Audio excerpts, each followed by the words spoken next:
Jamaica. I come with an unwavering commitment to making the right decisions to advance the inclusive growth of our economy and the sustainable development of our people. Almighty God has remained my refuge and strength. In the book of Micah, it is said, "And what does the Lord require of you?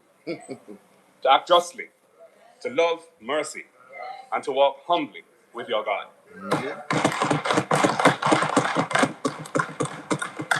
This passage in chapter 6, verse 8, has been a beacon and guide in my leadership of the opposition going into our year of change.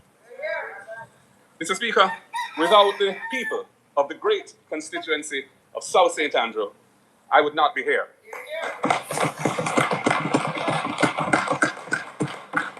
I extend my deepest gratitude to them for their dedication, their courage, and affection, and for their understanding of the exigencies of the role of leader of the opposition. I thank the members of our constituency executive, many of whom are here today, for the great work they do in the service of the people of South St. Andrew. A special mention must be made of our two amazing councillors, Sarah Marshall and Nereus Lulan.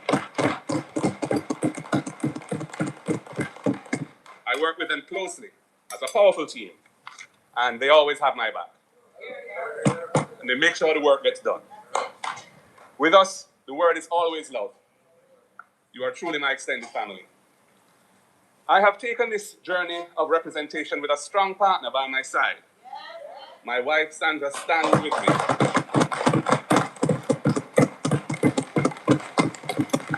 Her support is my rock. Our children and now grandchildren bring us great joy and strengthen my commitment to the future of this country. As I undertake this awesome responsibility of leading the opposition, of standing up for and standing with the Jamaican people, I do so with a group of members of parliament and senators who I hail today. There shall be soon many more among us. God and time, and we will be looking God across. And time. And we will be looking across at the chairs that we now occupy. We shall be seized with the responsibility of implementing the plans and policies that we have spent these years refining. We will champion Jamaica's much-needed change. Morning, ladies and gentlemen. It's your brother BOLO V&R. I ask that you like and share the video.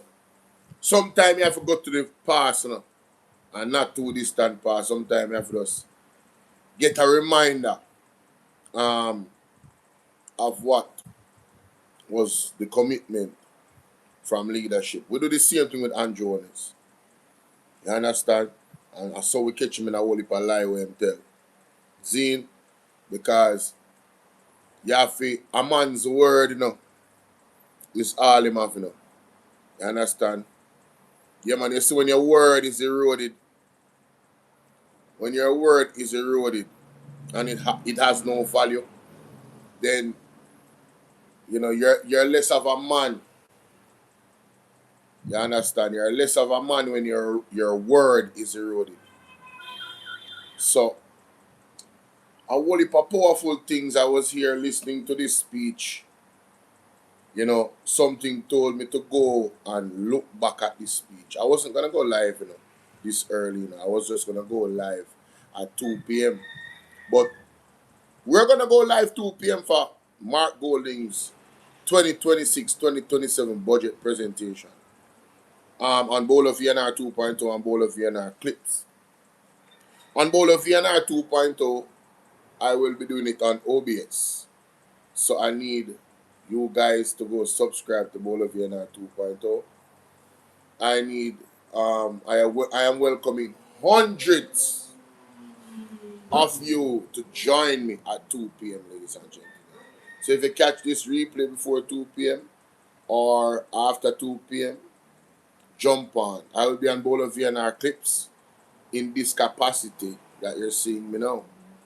So while the budget speech is going on, I'll be listening through my Bluetooth speaker on BOLO V&R clips, and I will be giving my commentary.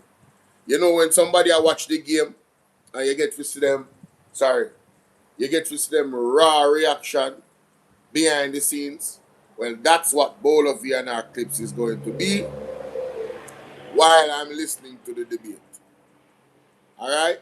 So I'm going to be live on both platforms. TikTok, I won't be live on TikTok. TikTok, you have to join me on one of them platforms. See? So this is a promotion on TikTok right now for the budget presentation. I will be reacting to it live, BOLO V&R 2.0 and BOLO V&R Clips on YouTube. Now, I got a word to share with you guys before I go. Very short and spicy. You know, from one of them women of God. She said, "Good morning. I got a warning on Sunday during service that Spanish Town will be underwater and leaders must put measures in place. So if you have family in Spanish Town, please don't take this word lightly. Trust me, don't take this word lightly. Warning for Spanish Town. They will be underwater and leaders must put measures in place. I won't say anything more. You see that I want to take it for what it is, I want to don't. But when you cancel, you never get one. Let's get into the speech, ladies and gentlemen. One Marky G. Oh, I want to highlight Mark Golding. Emphasis on God and the scripture and the word of God. You know, and he's going to go further into God's input or plan, or how would I put it? How important God's presence is in actually any plan that the People's National Party have to rescue this country. Let's go. To our new clerk of the houses and her staff here in Gordon House, I thank you for your service to Jamaica and your support of our efforts here.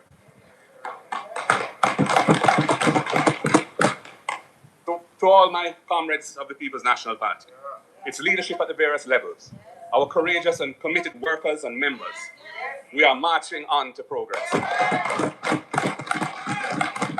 The historic day draws nigh. To the team of patriots at the Office of the Leader of the Opposition, who make my work possible, I am grateful for your support. I wish to acknowledge the former members of Parliament and current senators who are here in the well of the chamber today. And I want to acknowledge our colleagues on the other side of the aisle, who most of the time we enjoy each other's company very well. And occasionally, teeth and tongue are for me, but that's how it goes. We're all in this thing together. Hey, this is why I rate Mark Golding, you know. Man is such a gentleman. Enough people don't really appreciate those things, but I do, you know. Big up Marky G. More time teeth and tongue are for me, but we're all in this thing together. And really and truly, the People's National Party has taken on that particular DNA of the leader, which all groups do if they really actually follow their leader. So big up Mark Golding. Alright? That is it. I should also mention that there are some councillors here in the chamber who have been very supportive of the road that we are on, and I want to acknowledge them as well. Like and share the video, guys. My shadow cabinet and their deputies, our junior spokespersons, our policy and vision commission, whose hours of dedicated voluntary service. Sonia, big up yourself, Sonia. You roll up your sleeves and simply got to work without fanfare to help craft plans to save this nation from stagnation and disappointment. As our leader, I'm proud of the work that you have done.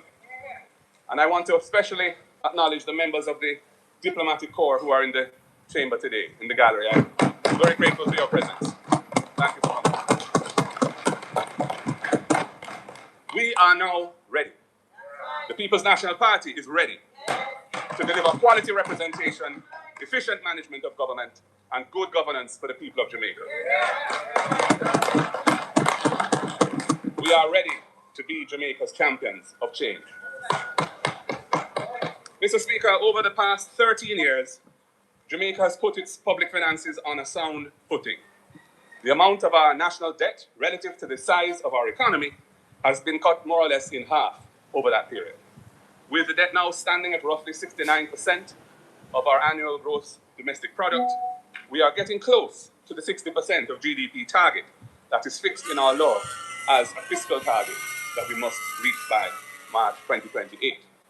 This is a great national achievement. And it is the result of continuity of fiscal policy across successive political administrations. Some may ask, how has this benefited our people? It has meant that money that used to be spent on interest payments can now be spent on other things. It has provided choices as to how to allocate the national budget, choices that were not available before. Nevertheless, the outcome of all the sacrifices made to achieve this triumph in debt reduction has been deeply disappointing. Our national wealth is stagnant, as our economy is hardly growing. In fact, our economy experienced negative growth in 2024 and was in a technical recession at the end of the last 2 quarters in December. Earnings are modest, and she finds it hard to make ends meet. Ricardo, I know about that one. Due to the unstable nature of much of the employment from which the statistics are derived, many workers are effectively locked out of the housing market. Lending institutions are unwilling to extend mortgages to individuals whose employment situation is precarious. Yep. As pointed out last Thursday by our spokesperson for finance, this is reflected in the United Nations Food and Agricultural Organization, FAO, report. It says that 55%, i.e. more than half of Jamaicans, are facing moderate to severe food insecurity. Our people cannot afford to buy enough nutritious food to live a healthy life. People in Jamaica are skipping meals, forced to buy cheaper, less nutritious food.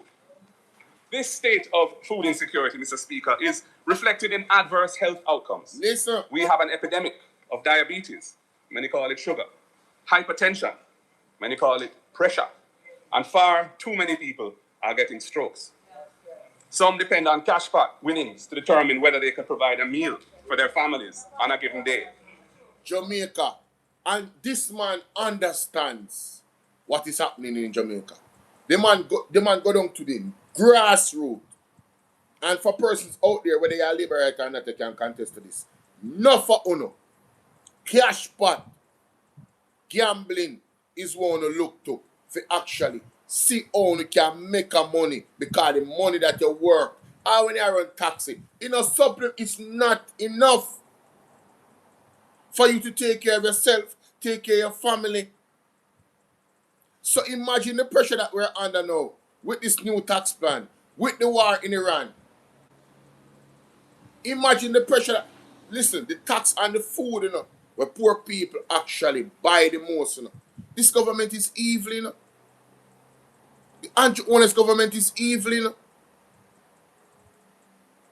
And a lot of them did not even acknowledge this research, Well, them can't argue with it. Because I overseas the report come from that 52% of Jamaicans, 52% of them cannot afford these things. Them have to buy cash back, ladies and gentlemen. Right?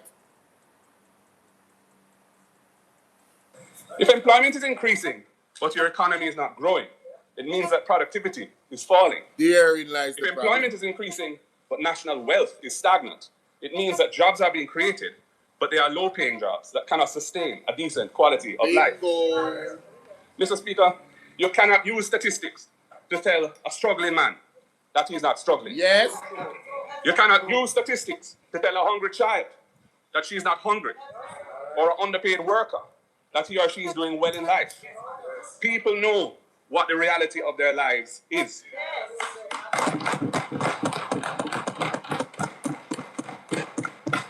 They know that the official statistics can't yam. Yeah. Mr. Speaker, Jamaica has the second highest rate of brain drain in the world. The aspiration of most of our people is to migrate to other countries where there are better opportunities to step up in life. We struggle to keep our university graduates and other trained professionals here in Jamaica. Mr. Speaker, another area where the data confirm what we have been saying is in our trade deficit. We are not producing enough, either for our own use or to sell abroad. Jamaica has a massive chronic trade deficit.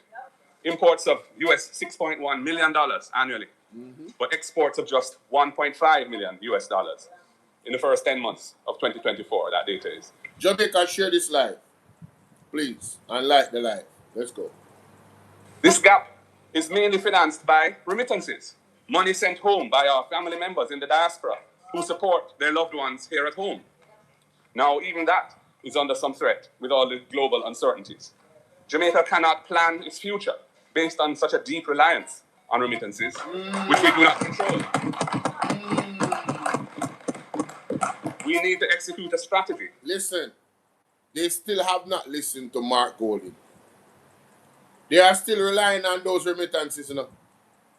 If you listen to Favour Williams' last budget presentation that she put out, they are still relying heavily on these remittances, you know.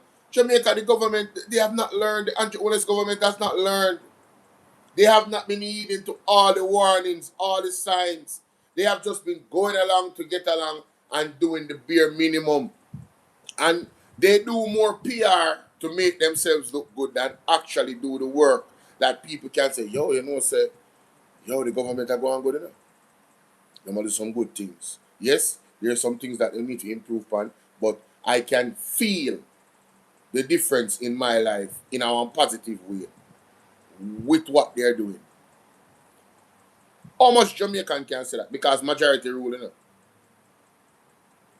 How much Jamaican that is not directly linked to the Jamaica Labour Party, that is not getting funded by the Jamaica Labour Party, are benefiting from government contracts, can say that? To reduce this vulnerability. Our main imports are oil and gas, which in 2023 was at US $3.8 billion. And they remain our main sources of fuel for electricity and transportation. And also food to feed our people and our tourist visitors at 1.6 million US in 2023 is on that list. Mr. Speaker, we must replace imported fuels as much as possible by renewable energy sources. Yes. Like solar and hydro and wind that we are blessed with in abundance. Similarly, we must produce food here to rely less on imports from abroad. We need to grow the Jamaican economy so that everyone has the opportunity to earn a good life right here where we live. Yes. Mr. Speaker, after the Minister of Finance's presentation, the country really needs to be reminded that it was the last PNP administration, which in 2014 passed the Financial Administration and Audit Amendment Act. It set the targets that now establish 60% of debt to GDP as something that we are required to meet by a prescribed date, and the rules and the formula in the fifth schedule to the Act that the government now uses to determine how much fiscal space they have. I chaired the Legislation Committee of Cabinet, which finalized the details of that act, working with others, including the present fiscal commissioner, who was at that time a technocrat in the Ministry of Finance. It is that transformational legislative achievement that has guided the fiscal policy decisions that have resulted in Jamaica's remarkable performance in debt reduction over the past 12 years. Even former Minister of Finance Nigel Clark had to acknowledge the PNP's role in steadying the ship in his 2020 budget presentation. He said, ladies and gentlemen, how many of you knew that? How many of you knew that Mark Golding had such an integral, played an integral role in Jamaica moving towards financial discipline, fiscal discipline, and fiscal prudence with the legislation in 2014. I can play Christine Lagarde, the IMF director that came to Jamaica and spoke about this implementation under Portia Simpson Miller. And Mark Golding was there as a legislator. You heard what he said. He was integral, ladies and gentlemen, in the passing of that law. So what you have to understand is that the Jamaica Labour Party is not fiscally prudent. They were forced to be by law. If they didn't follow the law, they would be breaking the law. And then everybody would know that they would be breaking the law. What did they do the other day when the hurricane came? Relax the fiscal laws that was set by the People's National Party. Because of the storm, it was prudent to do so because the paying back of the debt is very strident. That's why it's called fiscal prudence and discipline. You understand? But these are things that people seem to forget. And then you see, the Prime Minister coming with a 5-hour speech and making claims as if his government is the father of fiscal prudence. Ladies and gentlemen, let me tell you something. The devil is a liar. The devil is a liar. And because he repeated those things on his Twitter page after Mr. after Mr. Julian Robinson handed it to him, right, in Parliament the other day, based off the lies that were told about no new taxes in 10 years. The man even went, listen, Andrew, this is a dangerous guy, you know. Yeah, man, let me play this phone before I go back to his speech. Listen to this. Moving forward in a direction of national unity, I want to take a moment to recognize the work done by the prior administration, in particular, former Prime Minister Portia Simpson-Miller and former Finance Minister Dr. Peter Phillips in doggedly pursuing the EFF and rallying Jamaicans around it. Oh, so this was the 2020 budget speech, but that's the part where Nigel Clark was bigging up and giving credit to Portia Simpson Miller and the finance minister for the EFF. Let us go to Google. I think it's the same thing. Google, because the EFF. What is the EFF? Oh yeah, this I think it has to do with the climate thing in Jamaica. Hold on. Let me just be certain.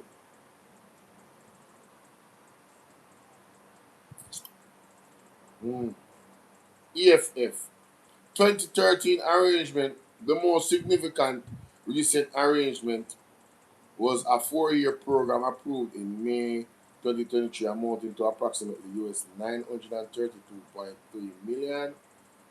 Jamaica has entered into multiple EFF agreements with the IMF to address economic challenges, most notably in 1978, 1979, 1981, and 2013. It was designed to support a comprehensive economic reform agenda aimed at reducing public debt, which was over 140% of GDP at the time, restoring macroeconomic stability and improving external competitiveness, strengthening the fiscal system, protecting the most vulnerable through social programming. So, Nigel Clark, how you doing, Mr. Nugent? Antonio, big up. Nigel Clark in 2020 budget speech gave the People's National Party credit, Mama P, for the EFF, the 2013 EFF arrangement, after they mash up the economy, that are the Jamaica Labour Party. These are the things, the agreement that Jamaica went into with the IMF.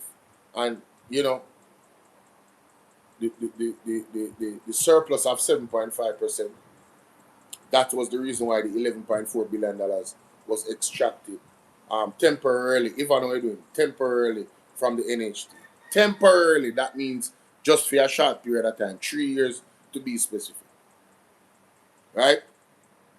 Not for the whole time like what Andrew Nessa do.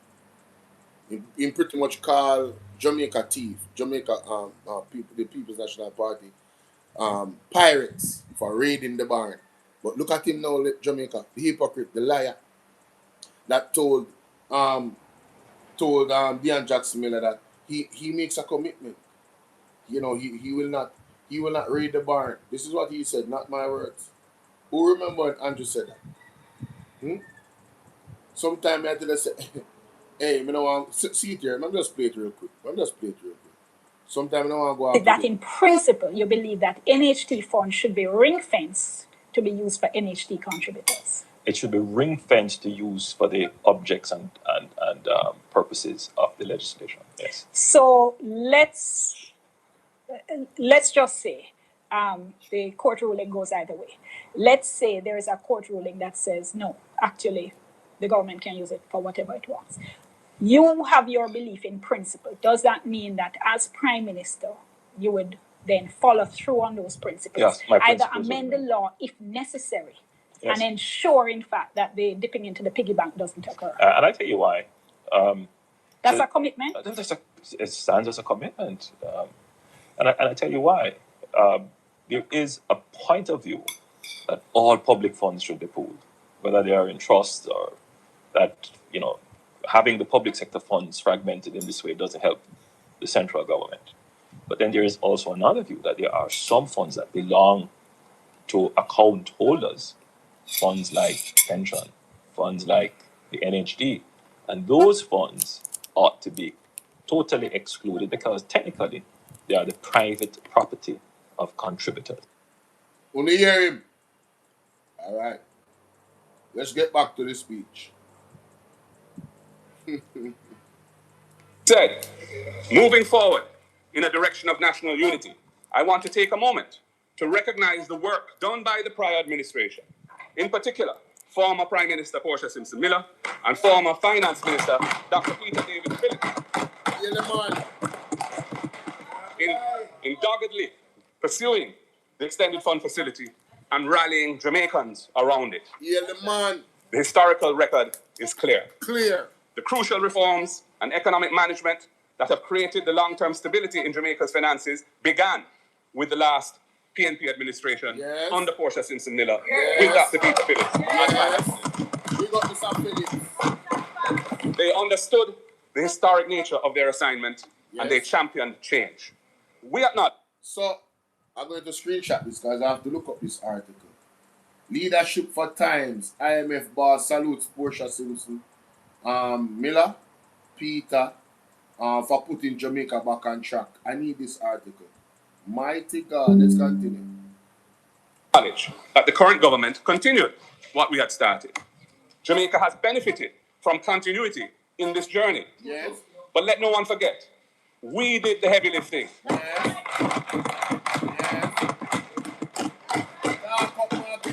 We did the heavy lifting to take Jamaica out of a deep debt crisis.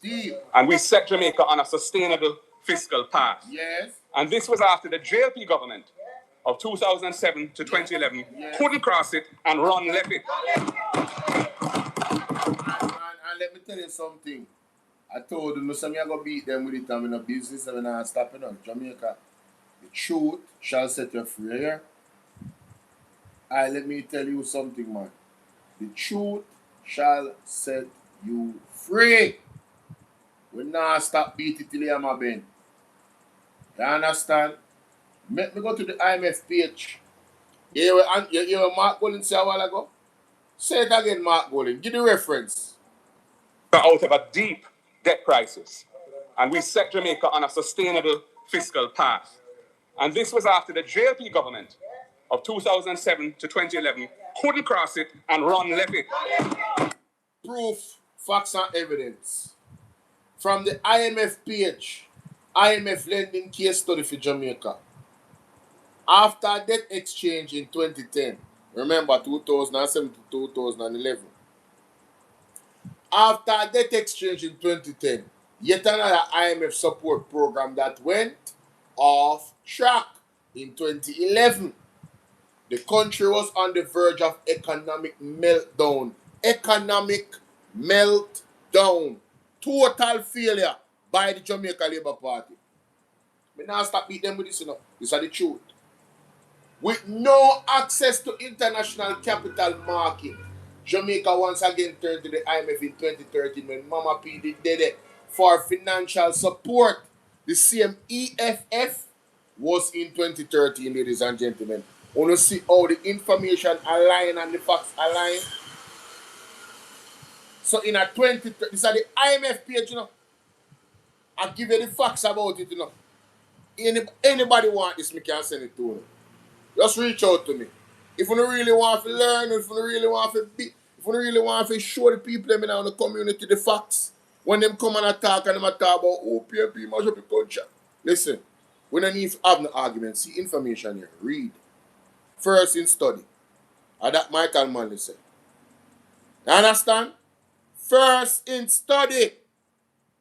Okay, let's continue.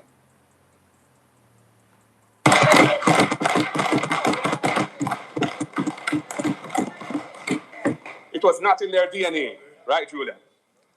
On Thursday, our spokesperson for I finance. think we need to apologize to the People's National Party and the leader, Mark Jefferson Golden. There's a lot of criticism from the comrades them online about the PMP not beating it and not this and not that. You're not listening. Because when we go back and listen to this, we say, oh my God, it's all the things that Marky G rub out Andrew Honest about in the budget speech. The same lie them when I tell right now. The man debunk them and rub him out. All you have to do is go back and just... The only thing what I said about the PMP is that they need a team like the young people them outside of Nikisha Burchell. You see, anytime the Andrew Honest come out with lie, you need to clip up the lie and put out the truth. You need one team like that. That are the only recommendation more that give. The only constructive criticism. But you see the leader them, you see the head them, and then you, the people of Jamaica that know the truth, don't have a social media page, you have a responsibility as well. You depend TikTok is the easiest thing. You have a responsibility as well to make sure that the truth is out there to counter the damn lie them what the Jamaica Labour Party is telling. You have a responsibility. We are all in this thing together. Don't just put it on the 28 person in a parliament. Stop it. You know how much work them have to do already? I appreciate, right, the mental fortitude and capacity they have to do their job on a weekly and a daily basis. To come into these committees and ask the relevant questions and expose what is truly happening. So we can actually see the real picture and not the illusion that the Jamaica Labour Party wants to put out there on the Ocean Wides and all these other media platforms that are bought out. They have their work cut out for them, ladies and gentlemen. We have a role to play. And we dropped the ball on September 3rd. We dropped the ball on September 3rd. That is our fault. You understand? So we have to eat that. So what you see happening now, like I said before, all the things that Mark Golden said in this budget debate, and there's a whole heap more in terms of plans and everything we have, we're going to go through as much as we can, right? But 2 p.m. I will be live again for the speech, this live speech today, right? What I'm saying is this, ladies and gentlemen. The issues that we had, the man outlined them. The man gave the government recommendations. He gave the people ideas. He gave us a manifesto, right, that catered to our problem, grassroots people problem.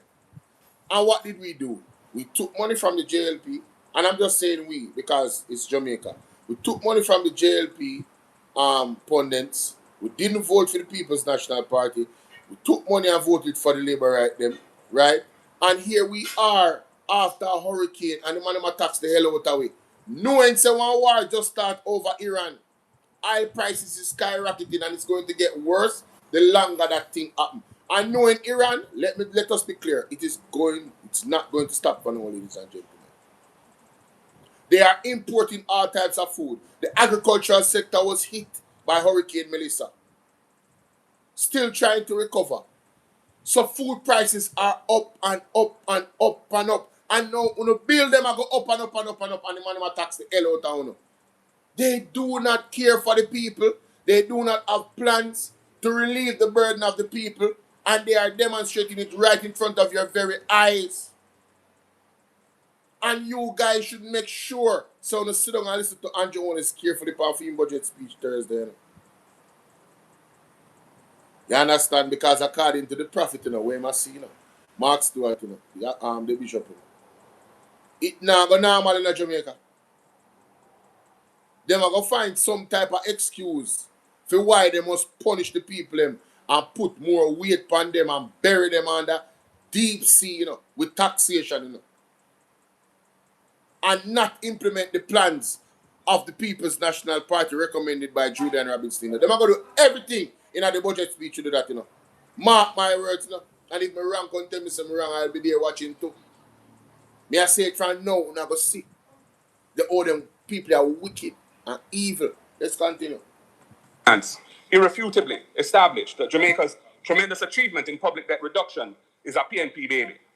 We are proud of that achievement and that legacy, and we remain, most importantly, we remain fully committed to fiscal discipline.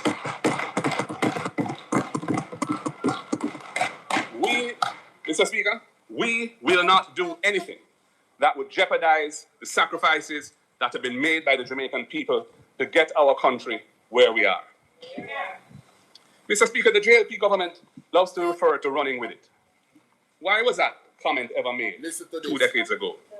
The then finance minister was referring to the continuation of the construction of the East-West Highway from Mandela to Maypen, which the Jamaica Labour Party had opposed. So opposed to it were they that they disciplined the mayor of Spanish Town at the time, Dr. Ramos Notice, for attending the opening of that leg of the highway. But in what can only be called I never know that. The man then punished the mayor for attending the opening of the highway to all them opposed to it. But listen to this, Jamaica. Supreme irony. They have extended the same highway to Williamsfield, and that same highway is now being sold on the market to raise money for this coming fiscal year's budget. Oh, what a tangled web. Oh, what a tangled web they weave. Hey, Andrew is the biggest hypocrite in the world, bro. See, I tell me, the man opposed the highway, extended the highway, and then at that point, in last year, 2025-2026 budget, that is ending shortly, they actually sold that asset to fund the budget. The same highway where them did oppose. Them people don't have no vision, Jamaica. No, I am convinced JLP has no vision. I used to think that they are not incompetent. I still do think that they are not incompetent, and I'm thinking them wicked. Me think them wicked and them incompetent. I am now convinced it's both. You have them intertwined, the two of them, and sometimes the decisions what they make is both incompetence and wickedness. Because them, you know, them ever saying that Jamaica said don't care. Yes, them don't care. Right? And then other times, them just not lack the mental capacity to even give you a plan that works. Them just not have no vision. Remember the Bible saying, no, without vision, they perish. You know? Them not have no vision, Jamaica. No vision. When they practice to deceive. Mr. Speaker, what about the current situation? The budget for this fiscal year now ending, 2024-25, was funded by over 70 billion of non-tax revenues, which came from the sale of 12 years of future income. That meant that what is to be earned over 12 years from Jamaica's future revenues from the Norman Manley International Airport was sold, and sold so that that money could be spent now. How was the money used? To finance various recurrent expenses, a one-time so-called reverse income tax credit, 1 year of some other tax relief that is going to be an ongoing annual cost to the budget, and some other expenditures. None of these will have a lasting beneficial impact on the future of this country. Mr. Speaker, recurrent expenditures ought properly to be funded from revenues generated in the year in which those expenditures are incurred. Not by selling off future income and leaving the cupboard empty for years to come. Mr. Speaker, not one school, not one hospital, not one water reservoir, no other lasting national asset has been built with those funds. Nothing that will deliver solid benefits to the country throughout those 12 years when the income has been disposed of. And Mr. Speaker, when you add to that the $9 billion expected from the sale of the government's remaining shares in Trans-Jamaican Highway, the highway which we built, it looks, sounds, and smells like running with it to me. And then outside of running with it, Jamaica, I know a lot of us are not, financially prudent in our lives. We're not educated. We were not taught financial literacy, unfortunately, in this country. It has not been a culture of ours to teach our children financial literacy. However, you have to understand this simple logic. You go to your boss and say to your boss, listen, I haven't worked. I have not worked yet, but I need 5 months in advance to pay for my rent, my light, and my water now. What you gonna do when the next month rent and water come? What you gonna do when the other month rent and water come at your yard again? What you gonna do the 3rd month, the 4th month, the 5th month? Remember, so you don't borrow the money, You don't take the advance from your boss for 5 months down the line to pay for your rent and water now. As a matter of fact, you didn't use the money to invest, to earn more money in our business so that it can supplement in some capacity your rent moving down the line for the next 5 months. You took the money, pay the rent and water, and you gambled the rest of it. That's what the Jamaica Labour Party did. No investment, Jamaica, to get back no money from money's future money where them take. As a matter of fact, it is even worse in the capacity that they did it. Because taking those future earnings mean that they literally got less. Because they have to pay back an interest from the instant loan where them borrow. So if the future earnings was $18 million, then probably take 15 point something just to access that money so early. I probably 15 point something million they get. That is not wise. That is not being fiscally, that is being desperate.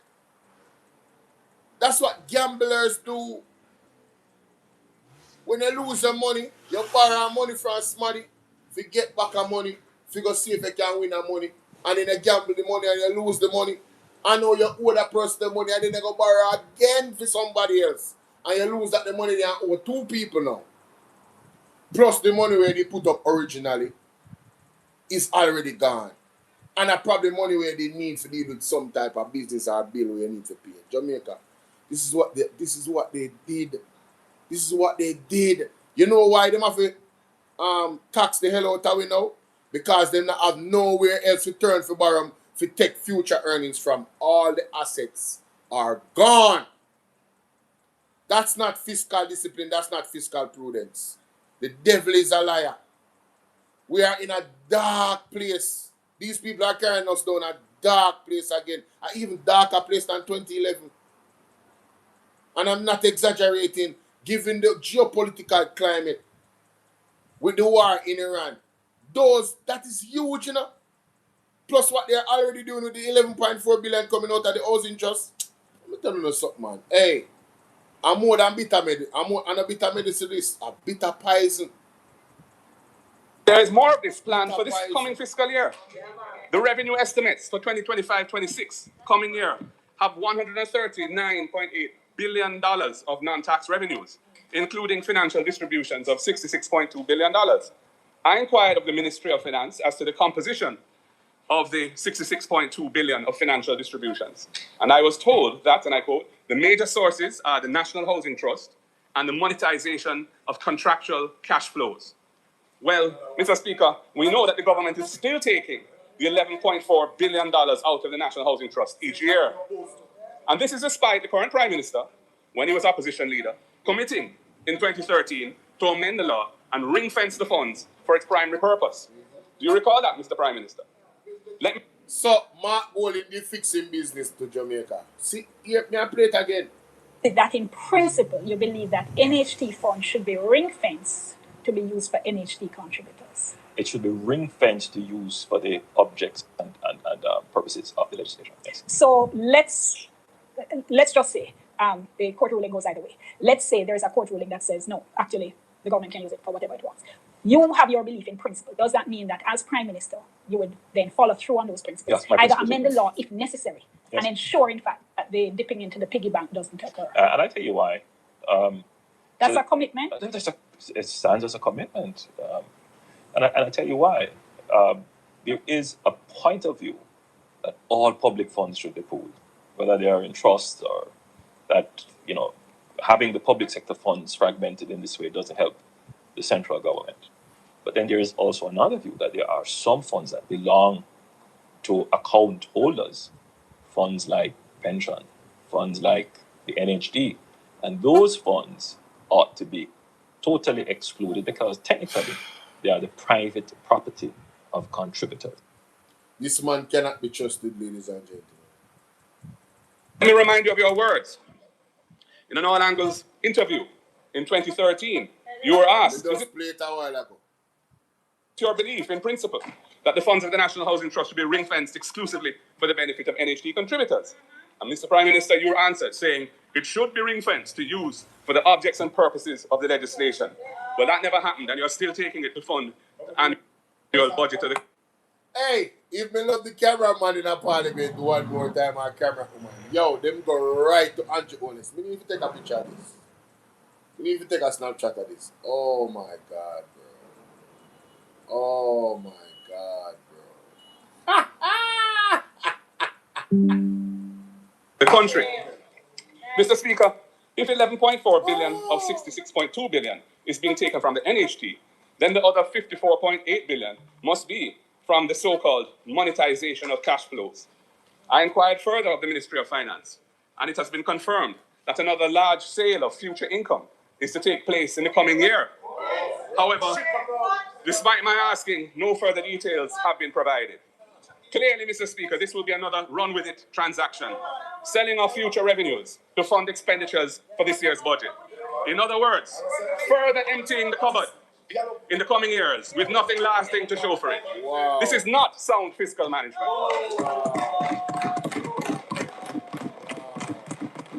To the contrary, it is playing fast and loose with the future of the country. Mr. Speaker, Jamaica's economy needs to grow stronger and faster. Yep. When this government came to office 10 years ago, it quickly pronounced 5 in 4, 5% growth that would be achieved by the end of 4 years. You set up a ministry precisely named for achieving that, and you even had some economic ambassadors. Mr. Speaker, all this has been a colossal failure. Jamaica's annual growth rate from 2016 through 2019 was very sluggish, approximating just 1% per annum. We had the COVID hit, and then we had a short-lived post-recovery bounce after COVID. But the downward trajectory of growth has recommenced from the beginning of 2022. There was negative growth, as I've said, for the entire year of 2024, and we ended the year in a technical recession, there being 2 consecutive quarters of negative growth. And I don't see why people are trying to deny that that is the case. I mean, it's just a technical definition and it's reality. The government... So they were denying that there was a technical recession because it don't fit into their narrative that they're putting out there about prosperity and fiscal discipline and fiscal prudence. The reality, the truth and the reality exposes the anti-honest-led government. Nick, sweet one, what are you doing, mama? The truth and reality exposes them. It's sad. You know what I mean? Ah, man. What blames the negative growth in 2024 on Hurricane Beryl, which caused approximately 2% of GDP in damage to the country, and some subsequent heavy rainfall. But the truth is that that really can't spin, Mr. Speaker, because several of our Caribbean neighbors, who in relative terms were hit even harder by Beryl, have been able to achieve economic growth of over 4% in 2024. The unacceptable situation is that Jamaica has lower growth rates than any other country in the Caribbean except Haiti, and Haiti has a unique set of challenges. Jamaica Yo, listen, I want you guys to put that into perspective. We have the lowest growth rate except for Haiti. And Haiti situation, Haiti pretty much has been put in hell. Pretty much. Their entire system, their government, it is chaos. You understand?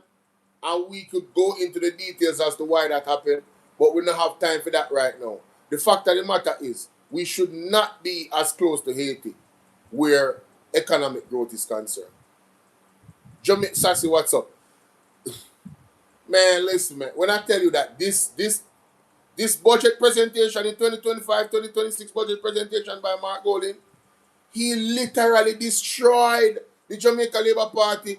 And because of the media did not give this budget presentation the justice it deserves, much like how they are trying to throw cold water upon Julian Robinson budget presentation and the plans that he have. I don't know if you guys watched Colin Bell show yesterday with Mr. Julian Robinson, but I'm telling you, you guys need to go check that out. I'm gonna put out a video still, but hey, I'm telling y'all need to go check out Colin Bell, man. You know what I'm saying? Shaka big up yourself, no joke. I'm telling you, man, Mr. Julian Robinson tore them a new one. This guy, what name, Dr. Stokes or whatever I want him, throwing cold water upon the plans about the nomads and the implementation of the electronic, tracking system for taxes.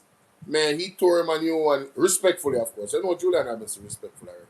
Julian Robinson, to me, and Mark Golding is very similar in them demeanor as gentlemen. They are fierce in terms of their education and putting out the truth, but they are still respectful. You know, them give a benefit of the doubt. Them not like to call people liar. All when them are lying. I know some look decent, brother. You understand what I say? You have to understand. I know some look decent, brother. But let's continue. So, after 9 years of this government, we have an economy stagnating like molasses, negative growth last year, a technical recession in the second half of the year. Yo, high cost of... Mark Golding couldn't put it no better way. We have to rewind that back. No, but jokes aside, ladies and gentlemen, when the government says that burial is the reason why they never grow the economy, why the other Caribbean countries then will get hit worse by burial grow their economy by more than 4% like him said? This point has to be highlighted. It has to be. They have no excuses, Jamaica, more than they are incompetent and they're wicked. They don't know what they're doing and they don't want to admit it like a good hospital that they don't know what they're doing. Years of this government, we have an economy stagnating like molasses, negative growth last year, a technical recession in the second half of the year, high cost of living, low standard of living, more people in low-paying jobs, brain drain like a runaway train, a chronic trade deficit, and the spending of future revenue that will leave the cupboard empty. The undeniable facts are that this government has mismanaged the economy and has failed to build on the strong growth, from the fiscal gains that we engineered when we were last in government. Jamaica cannot continue this way. Things have to change.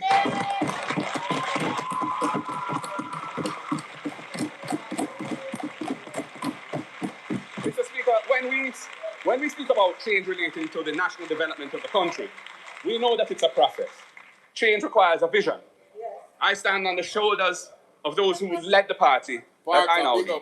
They were champions of change, steering this nation to independence, in the case of the Right Excellent Norman Washington Manley, and through the choppy waters of national development, in the case of Michael Manley and P.J. Patterson and Porter Simpson Miller and Peter David Phillips.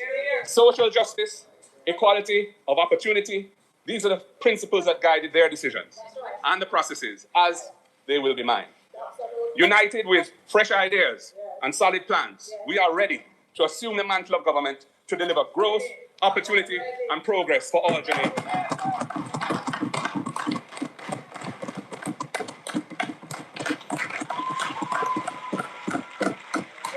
Mr. Speaker, in his inspiring presentation last Thursday that has ignited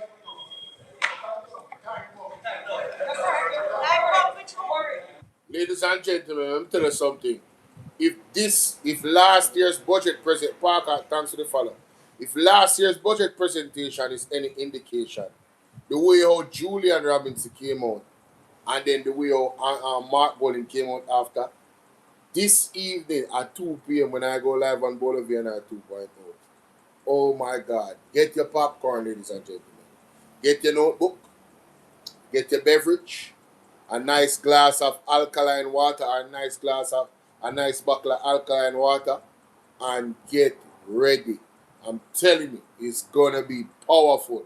It's gonna be powerful. Motion is on the floor. Those in favor? that has ignited a flame of... Thank you, Mr. Speaker. Thank you, House Leader and colleagues.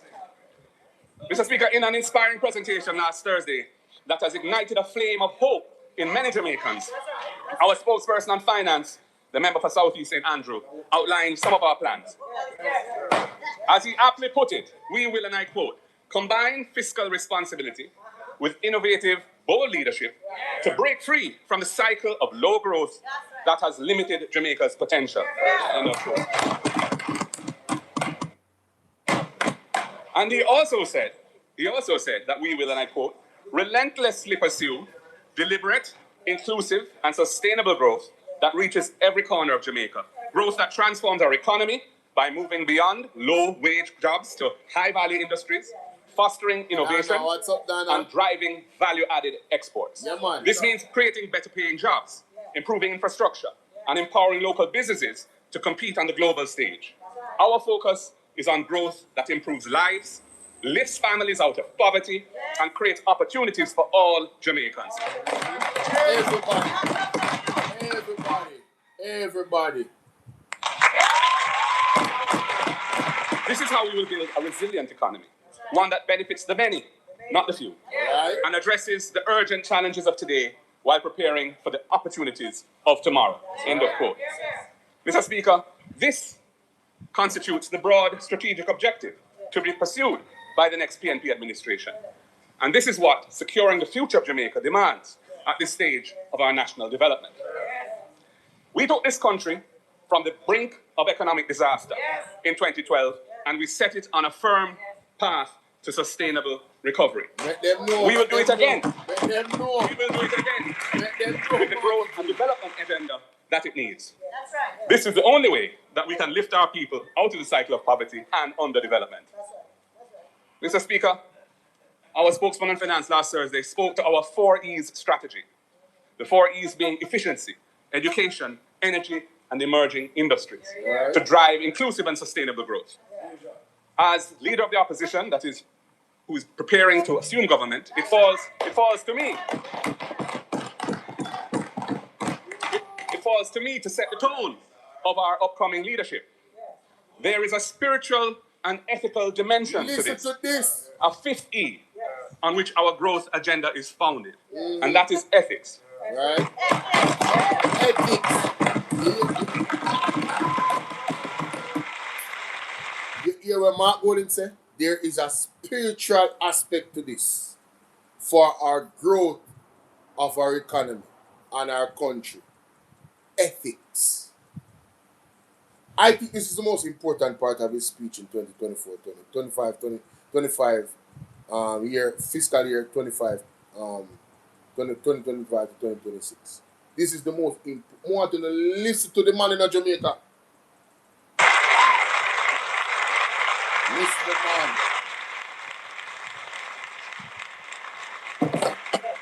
There is a spiritual and ethical dimension to this, Yes. a 5th E on which our growth agenda is founded, and that is ethics.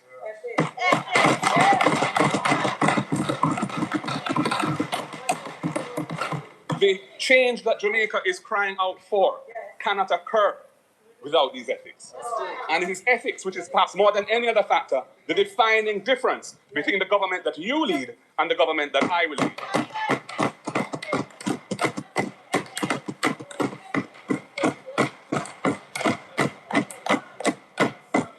Mr. Speaker, in this budget debate, and as the country moves towards the general elections, many proposals and promises will be made addressing matters of national importance, addressing issues of growth, governance, education, crime, employment, social issues, etc. The achievement of our goals depends on human effort and human cooperation, built on our relationship with Almighty God. He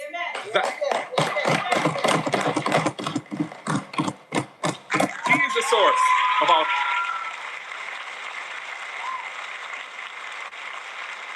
Some people miss that. Some people miss that. Let me play it again. So this is the most important part trying to speak. Listen to this. Addressing the issues of growth, governance, education, crime, employment, social issues, etc. The achievement of our goals depends on human effort and human cooperation, built on our relationship with Almighty God.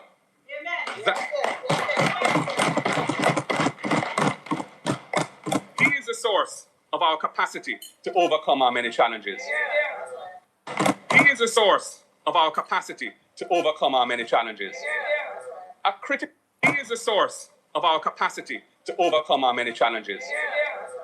Mark Going and the People's National Party never exclude God from the plans to build this country. Never. You understand? That's one thing we're sure about. You remember good. He is the source of our capacity to overcome our many challenges.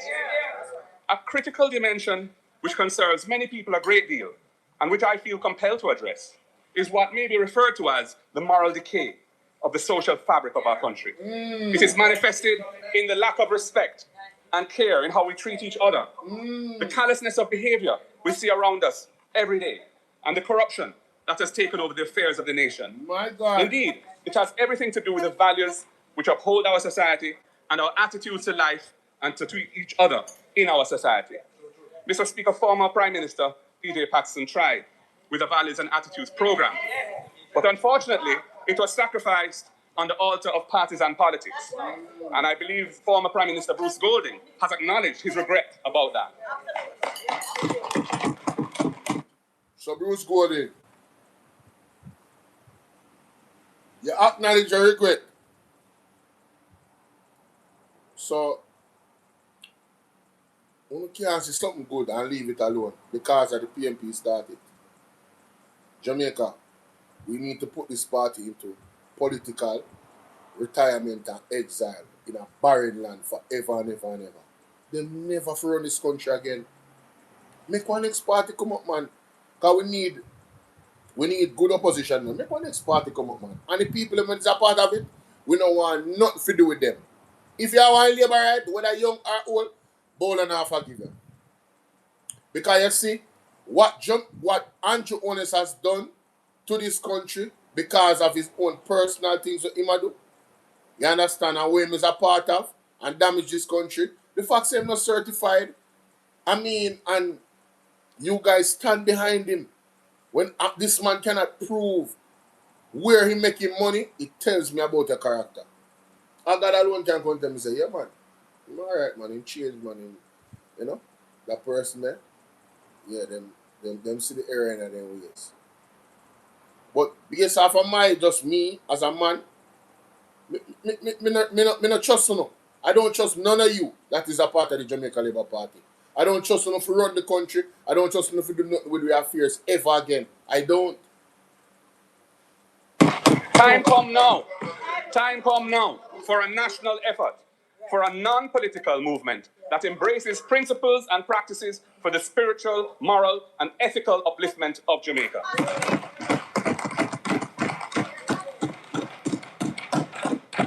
Mr. Speaker, the next PNP government is committed to such a process. We do not propose that it be led by us as politicians, as experience has taught that with that approach, it would likely not get off the ground. But it will be supported, facilitated, and championed by the next PNP government.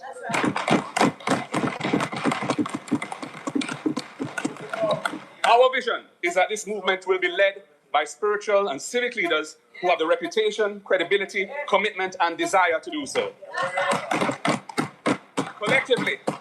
Collectively, Jamaicans must raise the bar as champions of change and restore the social fabric of this country. If we can do that, and I believe we will, it will make it so much easier to overcome all our challenges and achieve our economic and social goals.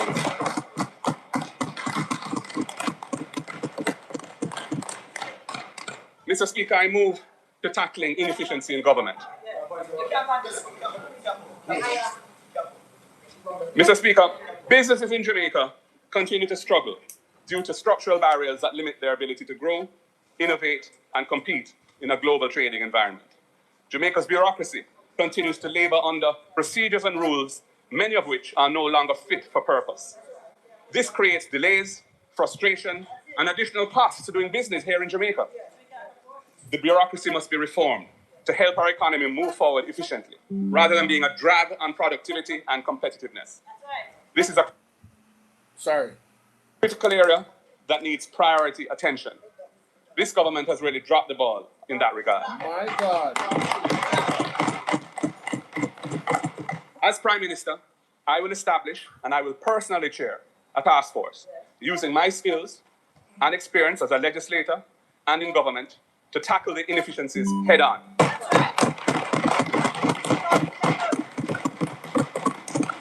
These problems cannot be solved on any permanent basis by a phone call from an influential person to a bureaucrat to beg them to do something. It can't work like that. We will remove or amend the laws and rules that slow down productivity and stand in the way of growth and development. We will get rid of outdated regulations, and we will drive the required changes to make the bureaucracy user-friendly and efficient for citizens and for business. That is my pledge to Jamaica. You know, Jamaica, this is why persons in the diaspora have pledged that they're not going to come back to Jamaica under Jamaica Labour Party government. Julian Robinson spoke about it some more in the interview with Colin Bell, where the Prime Minister is at the head of all these ministries, and that is aligned to the office of the Prime Minister, and how it is a bottleneck, how it really slows up the progress of things. I'm going to be waiting with bated breath to hear how he responds to that, if he does, in his budget presentation coming up on Thursday. And anyone who knows me and knows of the career I've had knows that I have the capacity to deliver on that commitment. That's right, businessman. Mr. Speaker, the education system, our second E. The education system, our second E, very important, is the center of our strategy. And I have said this consistently every year. The system is failing to provide consistent standards of performance across our schools. While there are some institutions of excellence in Jamaica, in which we are all very proud, over 30% of our children entering secondary school from primary school are unable to read and write. Come on, or man. to do basic arithmetic. Come on, man. This flows into secondary schools and the performance there, where less than 20% of students leave with the minimum acceptable outcome of 5 subjects, including English and maths. Mr. Speaker, this cannot be allowed to continue. Yeah, continue, brother. The next PNP government will prioritize raising standards at the early childhood and primary levels by addressing the needs of children from birth onwards. This will mean making investments with the goal that our children entering secondary school are indeed able to read, write, and do basic arithmetic and think critically. Right. These investments are required in teacher training and compensation, infrastructure and technology, and in support services for parenting. Absenteeism is a big problem. Too many children are missing days from school each week. We will expand and improve the school feeding program to ensure adequate and proper nutrition and encourage school attendance.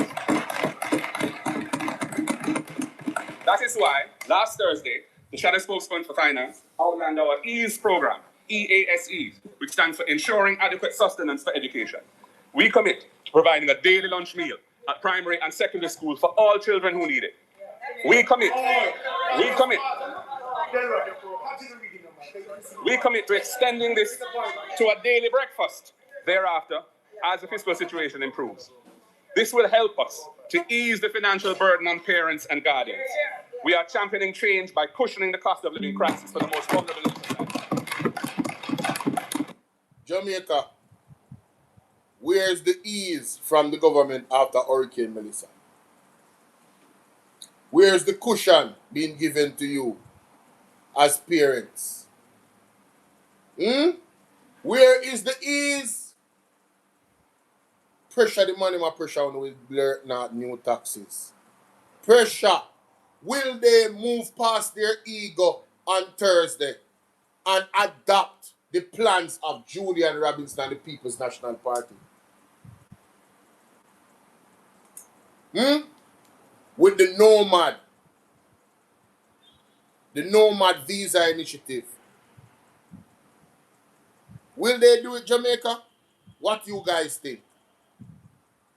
I don't think they're gonna do it. Because they are ego driven. They are not humble. And remember what Michael Manley said: humility and integrity. Integrity. Integrity. Integrity. Integrity. They don't possess it, Jamaica. And if they come and tell you that, oh, we're looking to implement the electronic program, I'm telling you what is going to happen.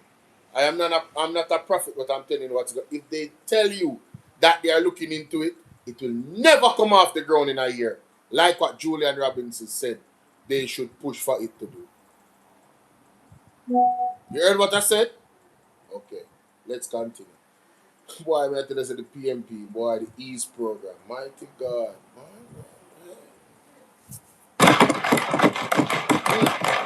And as another element of the EASE program, we commit to rolling out a transportation subsidy for students in areas not served by JUTC, which has provided subsidized fares for children and elderly since it commenced operation under our PNP administration.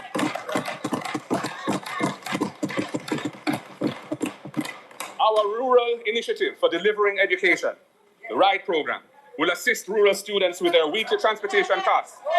Children in Westmoreland and St. Elizabeth, students from Manchester and Clarendon, young people from Portland and St. Ann, indeed from all across the island in rural parishes, they will benefit. Why, the RIDE program would be nice knowing. Gas prices skyrocketing, ladies and gentlemen. Wouldn't the RIDE program initiative from the People's National Party be nice now, man? To ease the burden of the parents where taxi fare is concerned, so it can increase what is already a big decrease of attendance of students in school. The RIDE and the EASE program, it would be nice, see, man, where children would get hot meals, one hot meal a day from the government. It would be nice, see, especially now with what is happening with this war in Iran versus Israel and America. It would be nice, see, man, but no, $18.5 billion in a new taxes from this wicked and caring government. The Jamaica Labour Party. That the bitter, the bitter poison where Andrew Horner's government are dashing on the face. And what they're going to do, they're going to make excuses. Oh, you know, we have to do it. Lies, Jamaica. They don't have to do nothing what they do. They can do better. From Portland to Hanover, we need to give the next generation a better chance. So we are championing change. Mr. Speaker, my understanding is that the existing arrangements on the path in relation to transportation target only 7,500 students. Our aim is to expand it significantly over the next 3 years. Our target is to expand it to 50,000 students in that period. We will deliver the program by leveraging technology, ensuring accountability and transparency. We will start modestly and we will scale it up. We will partner with the schools, licensed transport operators, and service stations to deliver the RIDE program via a cash-free system. We will say more about this program at an appropriate time.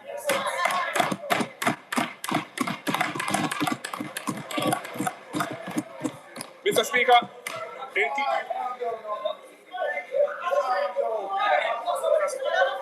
they are getting rather excited. Yeah. Mr. Speaker. Nothing to thief over here. On the PMP side. You hear them in the here. You can imagine a 14 of them in the parliament and now them have 28. Hey! Yeah. If I can continue. Thank you, Mr. Speaker. Juliet Oles and the whole of them over there, they don't have no respect and no manners. They know say a budget presentation and a long speech. Right? No, the man make the man talk, man. Take your notes if you need to take your notes. If you don't want to listen to him of your business, that.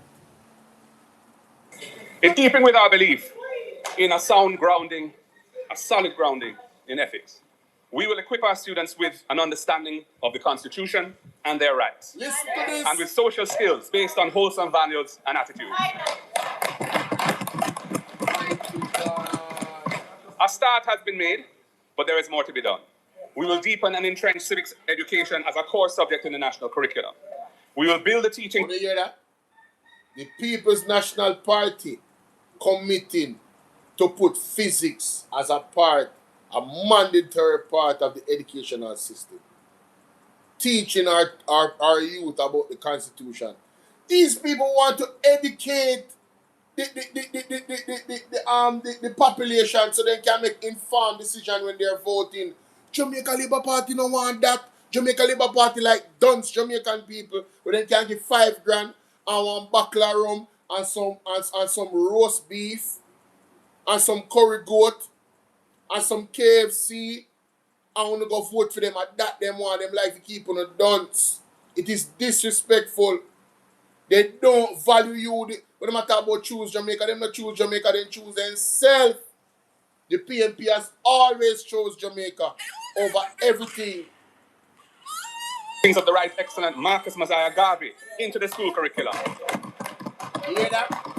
We will do so. Marcus Messiah Garvey in the school curriculum. Listen to me. I am sold. Alright? I wish Jacqueline, I wish that when I was going to school, that was being taught in school. You know how much powerful individuals, structured individuals we would have with integrity and a purpose in nation building if we had Marcus Messiah Garvey philosophies and opinions being taught in our schools. Do you know how powerful that would be? Have you guys ever read even a portion of that man's work? Have you guys looked into the history of what he did in an era when there was no social media?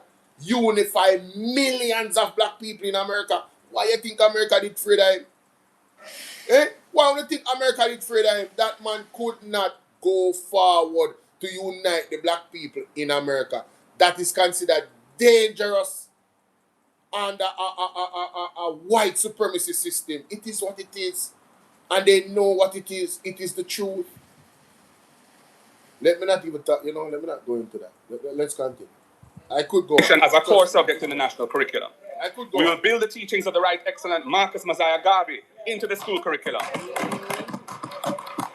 We will do so at all levels on an age-appropriate basis to encourage self-belief, personal responsibility, and self-actualization in our nation's youth. Yes. So that I get market is self-belief, and what? We will do so at all levels on an age-appropriate basis to encourage self-belief, personal responsibility, and self-actualization in our nation's youth. Self-actualization in our nation. No, the JLP should be ashamed. I'll let me tell you why.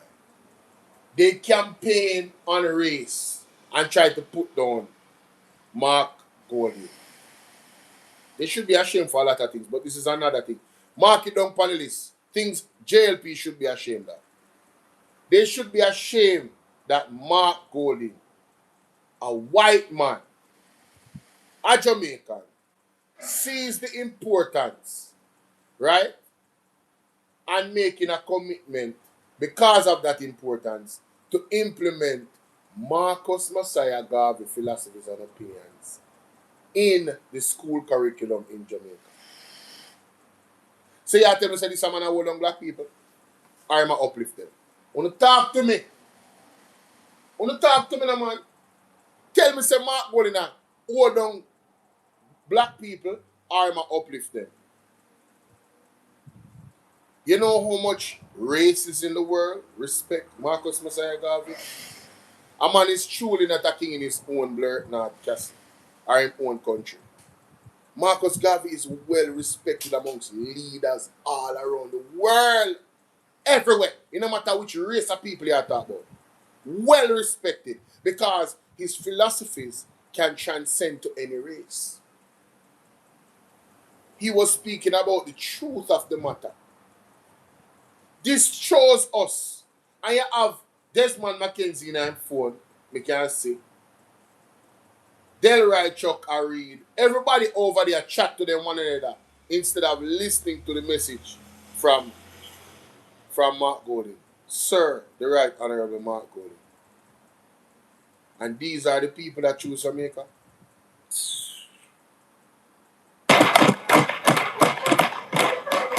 Mr. Speaker, ethics must be central to the development of our nation. Yes. Mr. Speaker, the funding to support children with special needs is woefully inadequate. Quite so. We really see the need to address this matter. Yes. And we will provide resources to place emphasis on the diagnosis of learning disabilities and to strengthen shadow support for children who need it and other measures to support education of children with special needs and their families. Ladies and gentlemen, let me speak on that a little bit. We kicked out the Cubans. Yo, man, this country is it. Yo, we are going to pay now. We are going to pay, Bridget. You see all these people that is supporting Andrew One is talking about, yeah, everything him do all right, yeah, the government, and they're not questioning and pushing back. You're going to suffer. You're going to suffer for it. The children is going to suffer for it. You see, there's certain, what do I call it now?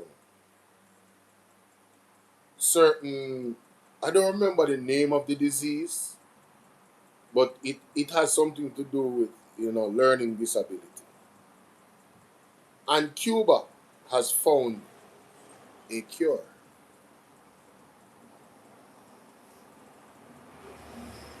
I don't think y'all heard me. So, Nehru, what's up? Something that is plaguing the United States population. Higher and higher and higher. The Cuban doctors are so good, Jamaica, that they have found a cure. I'm going to find back the clip with Miss, what's her name again? Miss Donna Scott Motley and the interview with Colin Bell from Portland Spice TV. I'm going to find it back. Give me a second. At the tertiary level, Jamaica is lagging behind in producing an educated workforce to drive national development, with less than 30% of eligible children enrolled in tertiary education, eligible students. We will provide one full scholarship for a university degree per family. This will provide an avenue of social mobility for each family and encourage broader participation in tertiary education in Jamaica.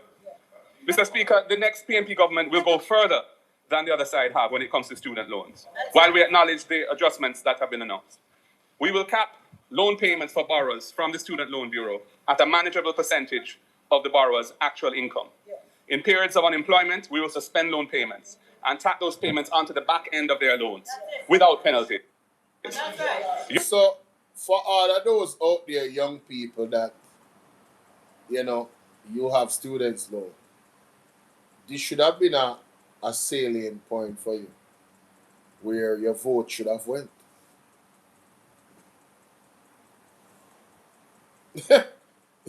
This should have been a very important point, but let's play that back. No.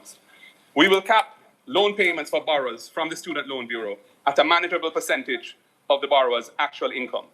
In periods of...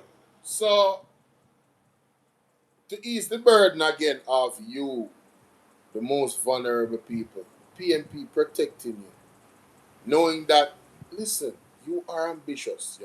You went to school, get a student loan because you want to be educated, you want to step up in our life. They're saying, we are going to reward that because you chose to be a law-abiding citizen of the country. You chose education. So, in terms of your loan, say for instance, you make 40 grand, right? We're gonna take a percentage from the 40 grand that not going to affect you too much. So you can go and take time, pay back the student loan. And don't worry, there won't be any penalties. So you don't have to worry about you getting shamed and exposed because you owe student loan. Owing student loan will not be a crime. The crime would be not be educated. So they want to promote education.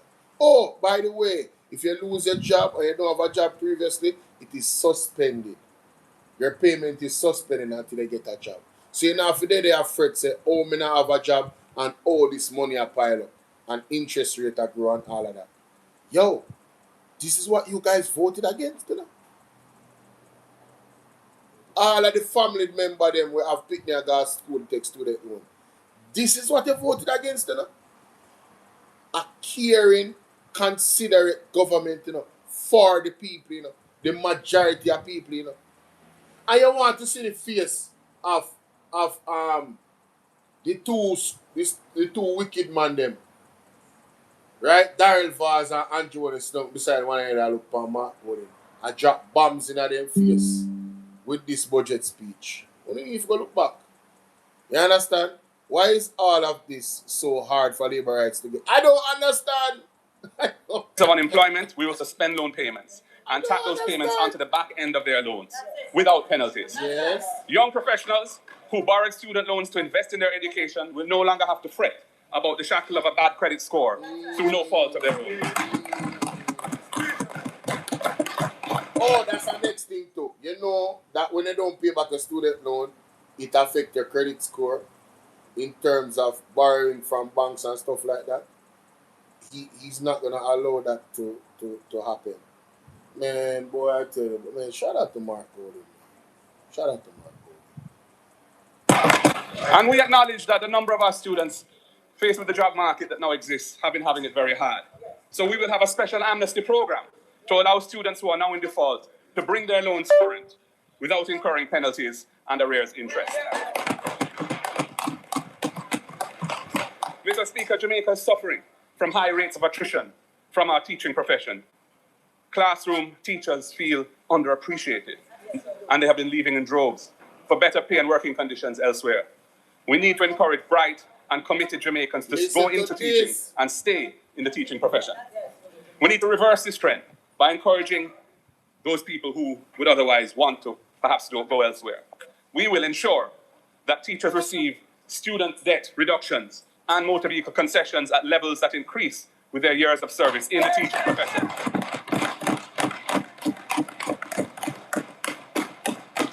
We will ensure that teachers benefit from enhanced access to NHT loans and are given priority in housing allocations in NHT finance schemes. We will remove all taxes on laptops and tablets for students and teachers. And we will negotiate package deals to provide teachers with free internet service as a tool of their trade. That's right. Mr. Speaker, we have to be flexible, we have to be innovative, and we have to take the necessary steps to ensure that the teachers of this country stay in Jamaica and help to build our nation. And what is happening now cannot be allowed to continue. Guys, what go on, Matthew? We'll be feeling better, you know. Guys, you can imagine that the Labour right them, after this budget presentation, was asking the People's National Party what plans them have. Like, isn't that a plan? Did I miss something?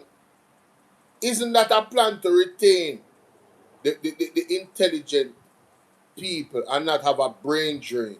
The skilled people in the country, right? The ones that teach our children. Isn't that a plan?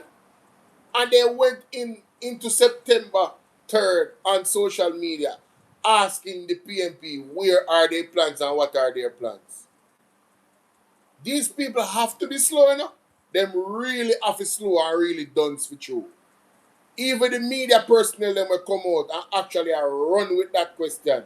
It's clear that they were not listening. Mr. Speaker, data shows that the productivity of the Jamaican economy has been in long-term decline. True. Most of our employed workforce are in low-skilled, low-paying jobs, and approximately 60% of our workers have no formal certification. 75% of employed men and 55% of employed women, averaging 60% or thereabouts. We need to reduce the number of Jamaicans who do not hold certification. It has been a long-standing problem, and there's been no effective solution offered in the last 9 years. The next PNP government, Mr. Speaker, will reinvigorate Jamaica's systems of skills training and certification.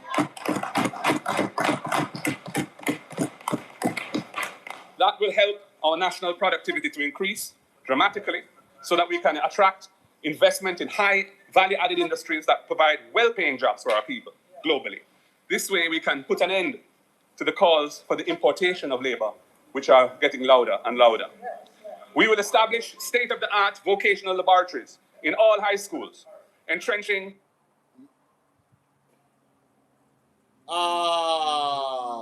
Jamaica, I'm telling you, say, I hope you guys really appreciate me on this platform. I found the clip that I was looking for. I'm listening to him while listening to the interview that I posted with Miss Donna Scott Martley and the Cuban doctors. There is a we'll call it now, a chronic illness that has plagued the United States of America's children in a recent time. Let me go to the timestamp. This is on health. Let me go to the timestamp. The timestamp is what? 1 hour and 2 minutes.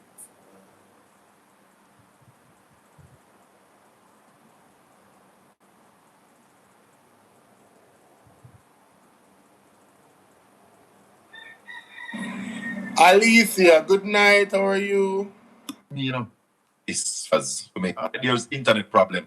Well, if you're Cuban, Mister, think on it. Where she? Certainly, no. 10 years. Right. The local program terminated because he suggested that everything was in accordance with our labor laws. Right, and he's been running that system for the last 10 years. Right. Yes, indeed. And this is a shocking thing, I think, Colin, and shocking for the country. Yes. That suddenly now, in this new geopolitical space, you find out that a program which has existed for 50 years does not conform to your own country's requirements. It really is an absurd excuse. You say that you have been in negotiations to try and resolve the issue. But I question that because other countries have been able to resolve their issues. Ghana, for example, it has been reported, has been able to enter into arrangements directly with the Cuban doctors. I suspect, but I have no evidence, that they might also have entered into agreements with the Cuban government.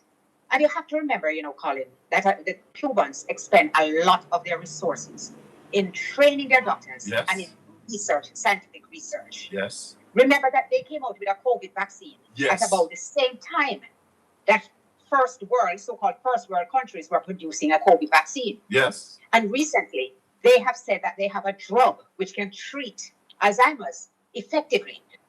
Oh. So, Jamaica, did y'all hear that?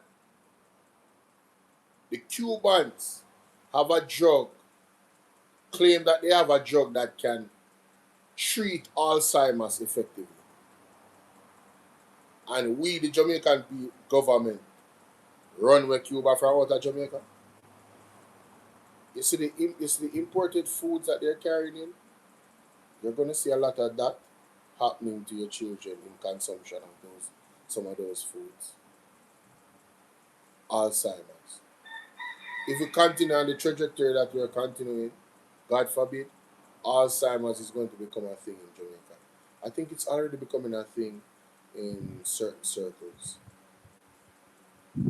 Alzheimer's. You know how hard it is for parents that have children with Alzheimer's? And Cuba has a drug. treats Alzheimer's effectively. And we destroyed that relationship with Cuba. Today, there is supposed to be a march, a walk in, how would I put it? A walk in support, in showing love for the Cuban doctors. It came in the newspaper and the Gleaner, so I believe it's going to be a successful walk, and I hope that thousands of people are there representing for the Jamaican masses and the diaspora. I really do. I really hope that thousands of people are there. Milton says, please tell our teachers to not go to Dubai because everyone is getting out now. I don't think anybody is going to the Middle East. Anybody that has any sense is not going to the Middle East right now. If you don't have on military regalia, military wear, no, I don't think you'll be going in that direction. I'm sorry. Let's continue. In the last 9 years. The next PNP government, Mr. Speaker, will reinvigorate Jamaica's systems of skills training and certification.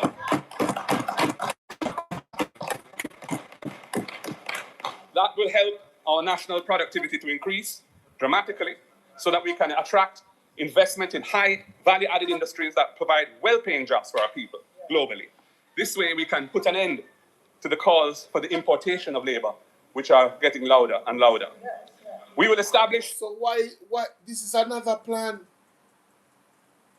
to not bring in robots, to not bring in people from all over the world to come and do the jobs here in Jamaica. Listen to the man, how them say PNP on a plan.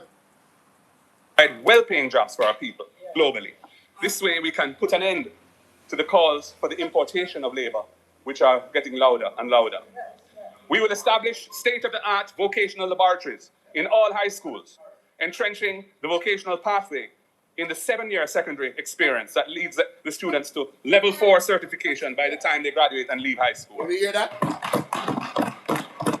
Level 4. We will revitalize and repurpose HAT so that it provides the training opportunities needed to build a fit-for-purpose workforce that is geared to meet the evolving needs of the 21st century economy. And Mr. Speaker, we also recognize the benefits of training in the private sector. The private sector training typically is more geared towards the actual knowledge and skills which businesses need to compete and expand. There's tremendous value in that. The competitiveness of our economy will therefore benefit from a significant expansion of the investment in training at the firm level. We will use HAT resources to incentivize businesses to invest in training. We will match dollar for dollar the amount that a business spends on training so that we can expand the productivity and efficiency of Jamaica's workforce. So the PNP is giving incentive to companies to actually push the education of their workforce.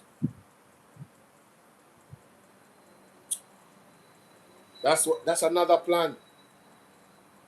That's coming out of high school with a level 4 certification. That's huge. That's another plan. What them say PNP never have the plan?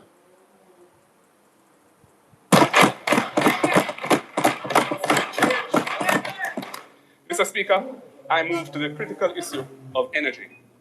Our policies for energy, which is our third E, are critical for building a more efficient, competitive and resilient economic base for our country. Yes. Energy impacts every other sector in the economy. Weak policy execution for energy means a weak economy overall. Period. And Jamaica, if you don't understand how important that is, just look at the war in Iran. Energy, fuel price, energy, fuel price, energy, fuel price. Everything go up. So no matter how you grow the economy, if you are not fixing your energy problem, that growth in your economy can be eroded by a war in Iran or a world war or some type of war that block off these ship lines from coming through. Scarcity raises prices. especially when demand is high. And there's always a high demand for fuel. It's the way how the world runs. So if you are not focused on bringing down your energy dependency and supplementing some other sources of energy, for that matter, we're always going to be dependent and in trouble, and we're always going to be, vulnerable to these shocks. You understand? This is this thing in Iran is a shock. It's a big shock to our economy, and we're already facing it right now. And as days to come, it's going to get worse. Days, not months. Days. It's going to get worse in terms of our cost of living. When last you guys go to the supermarket, my Jamaican people? When last you go to the supermarket? When last you go to market go buy food and them something? When last you go to that?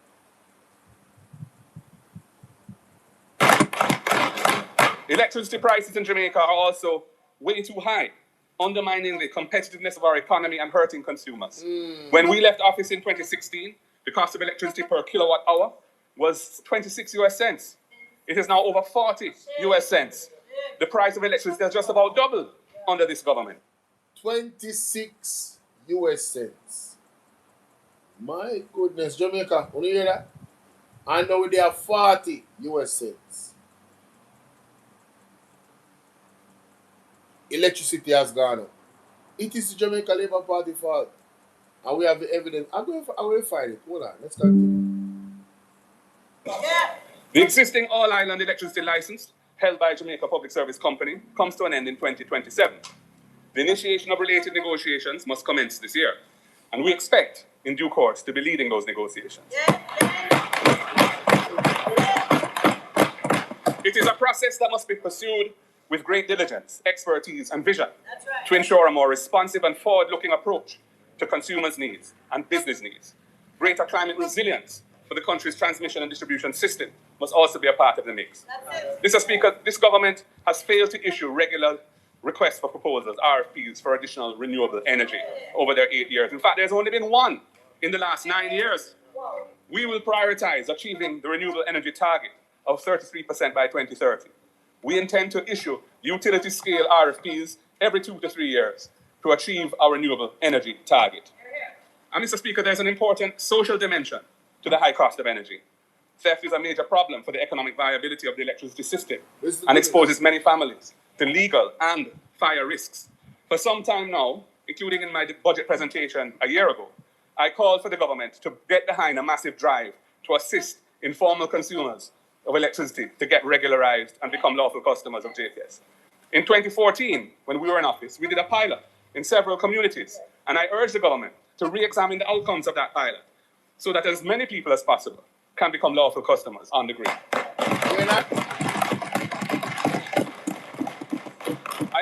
And Julian Robinson, he spoke on that in his last budget presentation.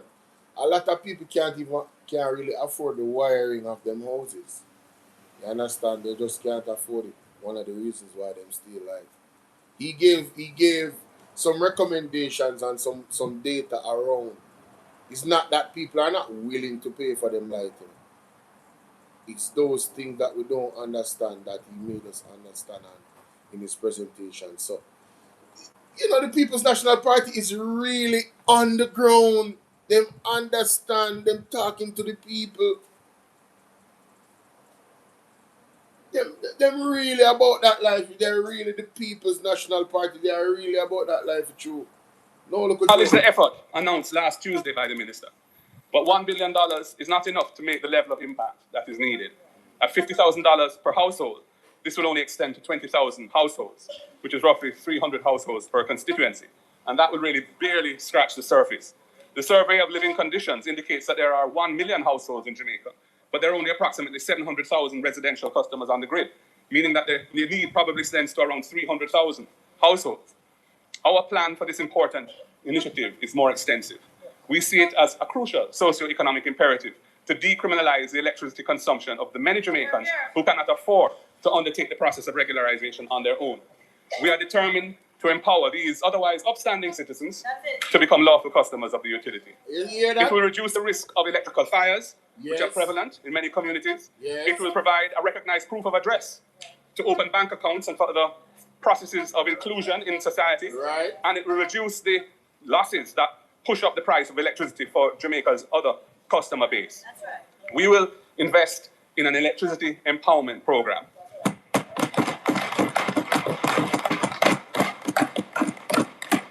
The program will cover the cost for low-income households to regularize their electricity connections, rewiring, inspection, certification, provide the incentive of a credit against their light bills for a period after they become customers, and provide their homes with solar panels to reduce their electricity bills and build climate sustainability. Solarizing homes in these communities will make their electricity consumption more affordable. That's right. And it also creates a capacity to interconnect homes in communities into microgrids to achieve further efficiency and further savings for residents, as has been done successfully in other countries such as Bangladesh. Mr. Speaker, reducing prices, increasing access with dignity, and improving efficiencies. That's the way that we will champion positive change in energy. That's another plan for electricity. But, Elaine, how are you doing? Pick up yourself. Now, ladies and gentlemen, there's an article. And I give credit to where credit is due. Pick up Mr. Wayne Lonesome. He's the one I learned this from. He's the one I got the document from. Government removes GCT on resident light bills. June 5th, 2012. See? The government has removed the general consumption tax on electricity bill for residents, customers, making good on an election promise. Which election promise? Who was in government 2012? Mama P. This was announced by Prime Minister the Most Honorable Portia Simpson Miller on June 5th while making her contribution to the 2012-2013 budget debate in the House of Representatives. We made a promise before the election to relieve the burden on GCT on electricity, particularly for the poor and struggling and middle class. Now, let's put this into context, ladies and gentlemen. This is the same government that inherited an economy on collapse, according to the IMF. After a debt exchange in 2010, and yet another IMF-supported program that went off track in 2011 by Bruce Golding and Andrew Holness administration. And the reason why I say Andrew Holness is because Andrew Holness was a part of that administration and he became the Prime Minister by default when they removed Bruce Golding. The country was on the verge of economic meltdown. So you're telling me that Mama P, giving the country an economic meltdown, in 2012, when she won the election, she still maintained her promise. Ladies and gentlemen, you can go to the JIS website. The article is called Government Removes GCT on Residential Light Bill. I'm going to read it yourself. The article was released June 5th, 2012. Context matter in Jamaica. This is an economy on the brink of collapse, according to the IMF, an economy, the verge of economic meltdown.